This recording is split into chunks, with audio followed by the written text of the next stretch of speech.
Nabubuhay tayo sa tingin nating ligtas sa mundo pero ang pinapatunay ng mga videos sa to na isang saglit lang ang naghihintay para makaengkwentro tayo na sa tingin nating sa iba lang mangyayari ang ganitong nakakatromang eksperyensya pero pwede ring mangyari pala sa'yo. Number 6, self-defense. Nung narinig ni Harry na may nagbabasag ng mga bintana sa labas ng kanyang apartment, alam na niya na magkakaroon ng malaking away nung araw na yon kaya kinuha niya agad ang baril niya at isinet up ang camera para ma-record ang mangyayari. Binuksan niya yung pintuan para sumilip at handa na bumaril kung kinakailangan. Hey, wait! Get out! Oh my God! Get out! Oh my God! Get out! Pagbukas niya, nakita siya at meron na siyang segundo para makareact. Hindi kayo maniniwala sa susunod na mangyayari. Isipin niyo na lang na abala kayo sa ginagawa niyo sa araw na yon, tapos ganito pa mangyayari bigla-bigla. Hey, you up! You up, please! I gotta get my... Calm down! Calm down!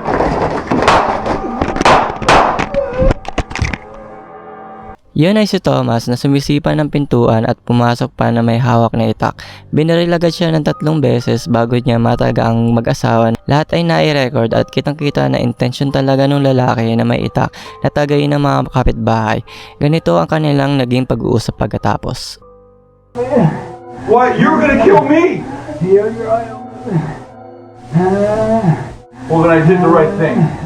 Ang dalawang lalaki ay nabuhay at si Thomas na may itak ay sinentensya ng 5 taon. Wala daw sa kanyang sarili si Thomas at nagkamali na lang nung nabaril na siya. Isa na naman yata ito ng kaso ng naposes sa tao. Number 5, walking ghost. Isipin mo na lang ikaw ay store owner tapos may nakita ka sa surveillance camera mo na may nagpapakitang multo sa tindahan mo. Ito ay eksaktong nangyari na naganap sa Novocherkassk, Russia. Panoorin natin to.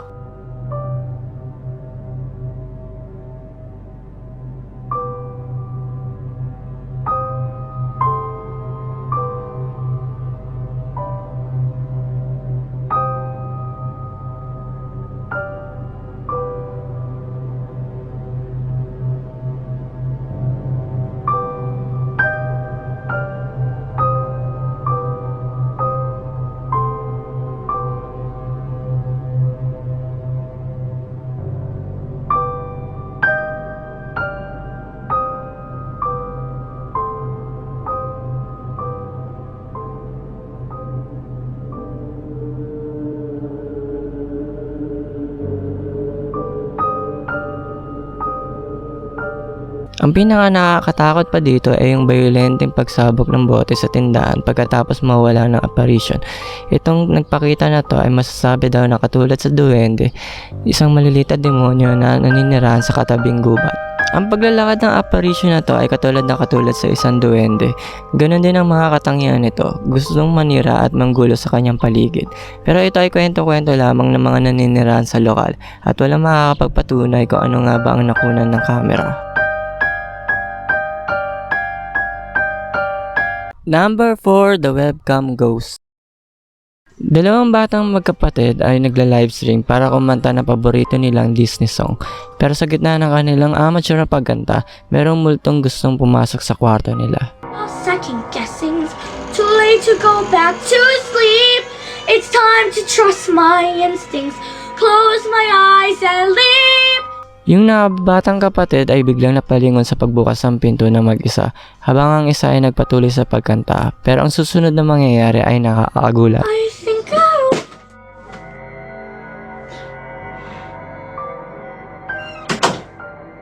Ang livestream na to ay nagtapos silang nagsisisigaw tumakbo papunta sa kanilang tatay. Kung titignan nga yung video sa pangalawang beses, bumukas nga yung pintuan ng mag-isa. Tapos pumasok yung multo at itinapon yung mineral water dahil ayaw nito yung kanta ng bata. Gabi na daw kasi, magpatulog na daw sila. Number 3, Robbie. Itong susunod na video ay nangyari sa Kingsville, Texas. Narecord ito ng dalawang magkaibigan na nagtatrabaho sa shop ng mga kama. Sinabi nila dito na meron daw nagmumulto sa loob ng tindahan, tapos pumunta silang dalawa at itinuro kung saan madalas may nagpaparamdam daw. Ito ang kanilang nakunan.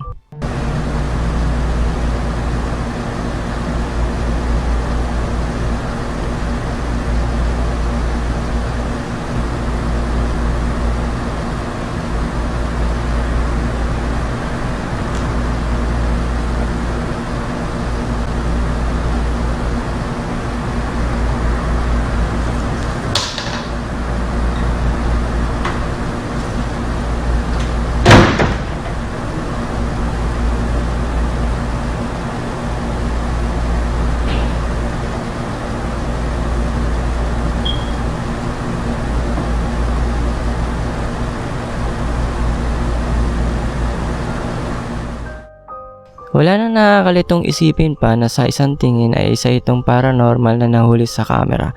Syempre kung titignan mabuti, baka naman ito ay isang biro lamang na ginamitan ng panali. Mahirap masabi pero ang video na to sa una ay talagang nakakatindig balahibo panoorin. Kung i-review ulit sa una yung video na to, ang dalawang magkaibigan ay may nabanggit na pangalang Robbie. Siya daw ay isang empleyado dati na nagtrabaho sa shop. Siya ba ay empleyado dati dito na namatay o dating empleyado na pinatalsik at bumabalik para manakot lang? Sinong nakakalam, pero malamang ang mga dating nakatrabaho ni Robbie ang mas nakakalam kung bakit pa siya nagmumulto sa may shop na to.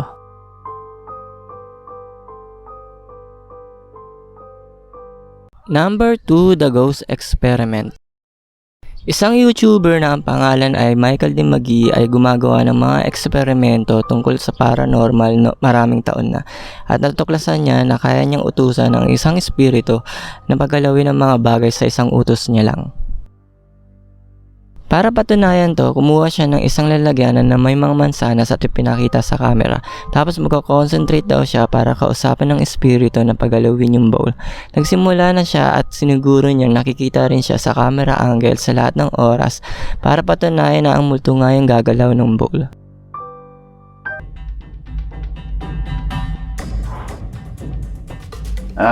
If there's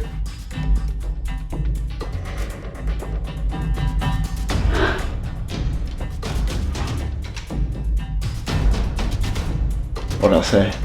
Inuulit ko ulit na hindi ito telepathy pero ito ay yung espiritu na kinakausap daw ni Michael para pagalawin yung bowl.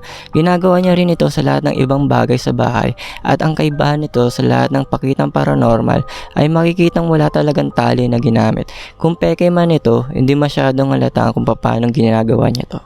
Number 1, Blockbuster. Ang dating sikat na rentahan ng mga pelikula ay maraming nagsara na. Isa na rin yata doon ay maraming empleyado ang nakakaranas sa pagmumulto habang nagtatrabaho pa rin sila sa gabi sa may shop. Katulad na lamang nitong rentahan sa Mexico na sinasabing minumulto daw yung shop nila at katulad na lang sa nakuwang surveillance na to. Panoorin natin.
Wala na sigurong ibang nakakatakot pa kundi ang maiwang mag-isa na nagtatrabaho ng lagpas hating gabi na at makakakita ng ganitong makatindig balahibong pangyayari na alam mong walang ibang makakatulong sa'yo dahil sa mag-isa ka lang. Sa lahat na rin ng paranormal videos, mahirap patunayan sa lahat na nakakita ka ng tunay na multo.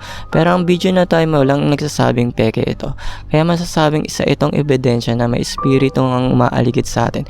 Pero gusto kong malaman din kung ano opinion nyo dito. Para sa mga nakakatindig balahibo ng mga videos, do hit that like and subscribe button para updated kayo sa mga susunod na videos.